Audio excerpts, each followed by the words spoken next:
Hello friends, कैसे हैं आप सब। तो डियर, आज की क्लास में हम लोग प्रीवियस ईयर क्वेश्चन डिस्कस करेंगे। तो चलिए हम लोग स्टार्ट करते हैं आज का क्लास। पहला क्वेश्चन है, निम्नलिखित में से कौन भारत की संविधान की समवर्ती सूची के मामलों में कार्य करता है। पहला ऑप्शन है राज्य सरकार और स्थानीय सरकारी निकाय, दूसरा है केंद्र शासित प्रदेश, तीसरा स्थानीय सरकारी निकाय, चौथा केंद्र सरकार और राज्य सरकार। तो देखिए समवर्ती सूची में जो है ना आपका केंद्र सरकार और राज्य सरकार ये दोनों मिलकर काम करता है। हमारा आंसर डी हो जाएगा। नेक्स्ट क्वेश्चन है, वर्ष 1997 ईस्वी में भारतीय उच्चतम न्यायालय ने विशाखा निर्देश की रचना महिलाओं को डैश यौन उत्पीड़न से बचाने के लिए की गई। यानी यहाँ पे देख लीजिए किससे बचाने के लिए की गई थी, सड़कों पे या गाड़ियों में या कार्यस्थलों पे या वैवाहिक संबंधों में। तो देखिए अगर हम देखें तो महिलाओं को जो है ना कार्यस्थलों पे जो यौन उत्पीड़न होता है उससे बचाने के लिए जो है ये किया गया था। आप देखे होंगे कि अभी भी ऐसा बहुत जगह होता है जहाँ पे अगर कोई महिला कार्य कर रही है तो उनके साथ जो है गलत बिहेव किया जाता है और उन्हें जो है यौन उत्पीड़न से जो है होकर गुजरना पड़ता है। तो उनके लिए जो है भारतीय उच्चतम न्यायालय ने जो है विशाखा निर्देश की रचना की। ठीक है, तो आंसर क्या हो जाएगा, हमारा आंसर सी हो जाएगा। नेक्स्ट है आपका, पृथ्वी की सतह से शुरू कर वायुमंडल की परतों की सही क्रम का चयन कीजिए। मध्यमंडल, मध्यमंडल, सौमंडल, ब्रह्मंडल, समतापमंडल। दूसरा है समतापमंडल, मध्यमंडल, ब्रह्मंडल, वायुमंडल, बहिमंडल, सौमंडल। देखिए हम आपको ये बताए थे कि ये हमारा सीटेट का जो टॉपिक है, ठीक है, सीटेट के लिए वायुमंडल की परत जो होती है एक इम्पॉर्टेंट एफटी है, मतलब सीटेट की एफटी है, सीटेट के लिए एफटी है, सीटेट का इम्पॉर्टेंट टॉपिक है या फेवरेट टॉपिक हम लोग कह सकते हैं। तो उसमें से सबसे पहला क्वेश्चन जो बनता है ये आपको क्रोनोलॉजिकल ऑर्डर से ही पूछ लिया जाता है कि भाई इसका सही क्रम क्या है। तो देखिए सबसे पहला जो है ये हमारा सौमंडल आता है, फिर उसके बाद समताप मंडल होता है, फिर मध्य मंडल होता है, फिर ब्रह्मंडल होती है, फिर बहिमंडल होती है। ठीक है, अब इससे ना बहुत तरीके का क्वेश्चन यहाँ से अराइज होता है। जैसे कि आपसे पूछेगा ये बताइए कि मौसम संबंधी जितनी भी घटनाएं होती है वो कौन सी मतलब कि कौन सी मंडल में होती है। तो क्या बताइएगा कि मौसम संबंधी जो भी घटना होती है वो हमारा सौम मंडल में घटित होती है। ठीक है, अब देखिए समताप मंडल में हवाई जहाज उड़ाने के लिए कौन सी मंडल उपयुक्त होती है। तो ये हमारा समताप मंडल होता है। क्यों होता है समताप मंडल, क्योंकि यहाँ से क्वेश्चन पूछा जाता है कौन सी मंडल है जो कि मौसम संबंधी घटनाओं से मुक्त है। मतलब मुक्त है मतलब क्या हुआ कि जहाँ पे मौसम संबंधी कोई भी घटना नहीं होगा। अगर मौसम संबंधी कोई भी घटना वहाँ पे घटित नहीं होगा इसका मतलब क्या हुआ, इसका मतलब ये हुआ कि हवाई जहाज उड़ने के लिए ये जो परत मंडल जो है ना ये उपयुक्त है। ठीक है, तो यहाँ से दो तरीके का क्वेश्चन पूछा जाता है। इसके अलावा यहाँ से ये क्वेश्चन पूछा जाता है कि ये जो ओजोन लेयर जो है हमारा ओजोन लेयर ये कौन से मंडल में पाई जाती है। तो ये समताप मंडल में पाया जाता है। ओजोन लेयर करता क्या है, तो ओजोन लेयर क्या करता है, सूर्य से जो हार्मफुल गैसेस होता है ना जिसको हम लोग इंफ्रारेड कहते हैं उससे ये हमारी रक्षा करता है। ठीक है, तो ओजोन लेयर कौन सी मंडल में है, समताप मंडल में है। यहाँ से 3 क्वेश्चन अराइज होता है। नेक्स्ट आता है मध्य मंडल, पूछा जाएगा अच्छा ये बताइए कि उल्का पिंड का नाम सुने होंगे ना, उल्का पिंड, उल्का पिंड कौन सी मंडल में आते ही जल जाता है। तो बताइएगा मध्य मंडल हो। ठीक है, तो यहाँ से ये क्वेश्चन आता है। इसके अलावा ब्रह्मंडल हम लोग देखें तो ब्रह्मंडल से क्या क्वेश्चन आएगा, रेडियो संचार के लिए कौन सी मंडल उपयुक्त होती है।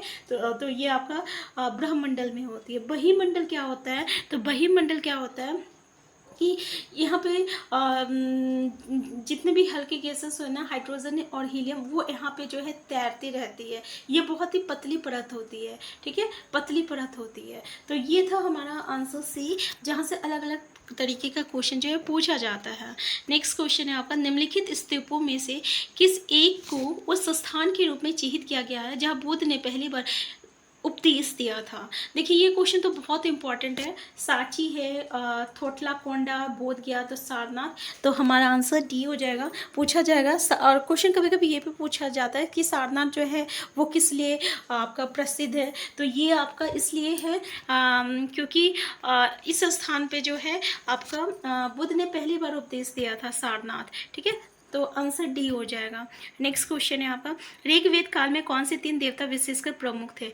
रुद्र विष्णु तथा इंद्र, अग्नि इंद्र तथा सोम, अग्नि इंद्र वरुण तथा रुद्र, और अग्नि इंद्र तथा विष्णु।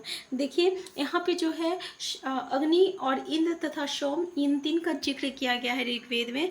ऋग्वेद से कई क्वेश्चन पूछा गया है हमारा सीटेट में, और हम लोग इसका क्लास 7 का चैप्टर में हम लोग डिस्कस किए हुए हैं, जहाँ पे ऋग्वेद से एक पूरा चैप्टर जो है ऋग्वेद, अर्थवेद, सोमवेद, इस पे मतलब कि एक्सप्लेन किया गया है, जहाँ से जो भी क्वेश्चन हमारा अराइज होगा ऋग्वेद से रिलेटेड या सोमवेद या अर्थवेद से, हम लोग पूरे अच्छे से डिस्कस किए हुए हैं। तो एक बार आप उसको ज़रूर देख लीजिएगा। ये क्लास 7 का चैप्टर में है।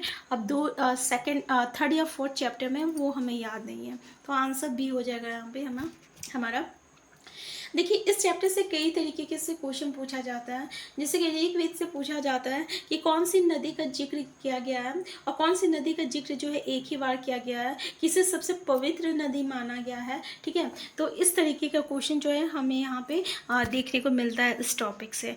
नेक्स्ट है वर्गों में जातियाँ क्यों उत्पन्न हुई, जो भारतीय समाज को संगठित करने का आधार बन गई। आदिवासी लोगों को वर्ण व्यवस्था में एकीकृत करने में समस्या थी। जाति और वर्ण समान है, वर्ण व्यवस्था के विरुद्ध प्रबल विरोध था, जिससे जातियों का विकास हुआ। नेक्स्ट है लोगों की सामाजिक व आर्थिक आवश्यकताओं में नियमित विस्तार के कारण नए कौशलों से उत्पन्न लोगों की जरूरत थी। तब तो हमारा आंसर डी हो जाएगा। आप यहाँ पे वर्ण मतलब देखिए, हम लोग यहाँ पे देखे थे कि ये जो वर्गों में जातियाँ क्यों उत्पन्न हुई थी। ठीक है, तो जाति जो है ना, उसकी जो सामाजिक और आर्थिक अवस्था थी। ठीक है, जैसे कि लोहार, तो लोहार को हम लोग, जो लोहे का काम करता था उसको हम लोग लोहार कहने लगे, तो वो एक जाति थी। जो सुनार का काम करता उसको हम लोग सोनार कहने लगे, तो वो एक जाति थी। तो ये जो थी उसकी जो सामाजिक और आर्थिक आवश्यकता है, जिस तरीके से उसकी कौशल है, ठीक है, तो जिस तरीके से वो काम कर रहा है उस तरीके से उसे जाति में बना दिया गया है। तो आंसर हमारा डी हो जाएगा। नेक्स्ट क्वेश्चन है वृद्धावस्था में नेक्स्ट क्वेश्चन है भारत के दक्षिणी भागों विशेषकर तमिलनाडु और आंध्र प्रदेश में शरद ऋतु में वर्षा होती है। तो देखिए तमिलनाडु और आंध्र प्रदेश में शरद ऋतु में वर्षा क्यों होती है। पहला, पवन स्थल भागों से लौटकर अरब सागर की ओर प्रभावित होती है। दूसरा, पवन स्थल भागों से लौटकर बंगाल की खाड़ी की प्रभावित होती है। हमारा आंसर क्या हो जाएगा, आंसर बी हो जाएगा कि ये जो है ना पवन जो है ये स्थल यानी स्थल से यानी जमीन से जो है जमीन की तरफ से लौट कर जो है कहाँ जाती है, बंगाल की खाड़ी में जाकर प्रभावित होती है। इसलिए जो है आपका शरद ऋतु में विशेषकर तमिलनाडु और आंध्र प्रदेश में जो कि दक्षिणी भाग है वहाँ पे क्या होती है, शरद ऋतु में वर्षा होती है। नेक्स्ट, संघवाद से तात्पर्य क्या है। देश में एक से ज़्यादा स्तर की सरकार होना। देखिए क्वेश्चन पूछा जाता है कि हमारा मतलब भारत में कितना स्तरीय सरकार है, तो हमें पता है ना कि 3 स्तरीय सरकार है। ठीक है भाई, 3 स्तरीय सरकार है, तो कौन सा है, तो हम बोलेंगे एक तो होता है राज्य सरकार होता है, एक होता है केंद्र सरकार होता है, और एक जो होता है ना ये स्थानीय सरकार होता है, स्थानीय सरकार होता है। अब बताइए भाई ये 3 तरीके की सरकार क्या क्या हुआ। तो अगर हम राज्य सरकार की बात करें तो हमारा हर एक राज्य में, हमारा 29 राज्य और हर एक राज्य में जो है एक सीएम बैठा हुआ है, तो ये राज्य स्तर पर काम कर रहा है। लेकिन नरेंद्र मोदी तो वो अकेले इंडिया पे बैठ के काम कर रहा है ना, तो वो केंद्रीय सरकार पे हो गया, वो केंद्र हो गया। और अगर हम लोग बोले पंचायत पे, ब्लॉक पे, ठीक है, यहाँ पे जो काम हो रहा है हर एक राज्य में जो है हम लोग का पंचायत है, ब्लॉक है, तो यहाँ पे जो काम हो रहा है उसको हम लोग स्थानीय स्तर कहेंगे। तो यहाँ पे जो है एक से ज़्यादा स्तर की सरकार का होना हमारा पहला ही जो रहेगा करेक्ट आंसर हो जाएगा। संघवाद मतलब क्या होता है, एक से ज़्यादा स्तर की सरकार का होना। तो कितना स्तर की सरकार है, यहाँ पे 3 स्तर की सरकार है, स्थानीय स्तर, राज्य स्तर और आपका केंद्रीय स्तर। आंसर ए हो जाएगा। नेक्स्ट है मध्य प्रदेश में स्थित भीमबेटका का पूरा स्थल है। पूरा पाषाणिक, नौपाषाणिक, महापाषाणिक, सूक्ष्म पाषाणिक। हम लोग का आंसर ए हो जाएगा। ये जो है भीमबेटका एक पूरा स्थल है जो कि पूरा पाषाणिक में है। ठीक है, तो देखिए ये जो है क्लास 6 का चैप्टर 2 में हम लोग डिस्कस किए हुए हैं। ठीक है, बहुत अच्छे से। और इस तरीके का जो भी क्वेश्चन आएगा बस एक ग्राफ दिया हुआ है, और वो ग्राफ शायद वो ग्राफ हम कहीं लेके आए होंगे, 1 मिनट वो ग्राफ होगा, हम आपको एक बार ग्राफ दिखा देते हैं। तो देखिए अभी मेरे पास वो ग्राफ अवेलेबल नहीं है। वो क्लास 6 का चैप्टर 2 में वो ग्राफ दिया हुआ है, जिसमें हमें ये क्वेश्चन जो है सीटेट के साथ साथ आपका जो भी टीचर लेवल कंपटीशन होता है उसमें ये क्वेश्चन पूछा जाता है। और उस ग्राफ से रिलेटेड, उस ग्राफ में जितने भी है पूरा स्थल, ठीक है, जो कि पूरा प्रासानिक, नवपाषाणिक, महापाषाणिक है और आधुनिक नगर है, ठीक है, तो सारी चीज़ वहाँ पे आपका दिया हुआ है।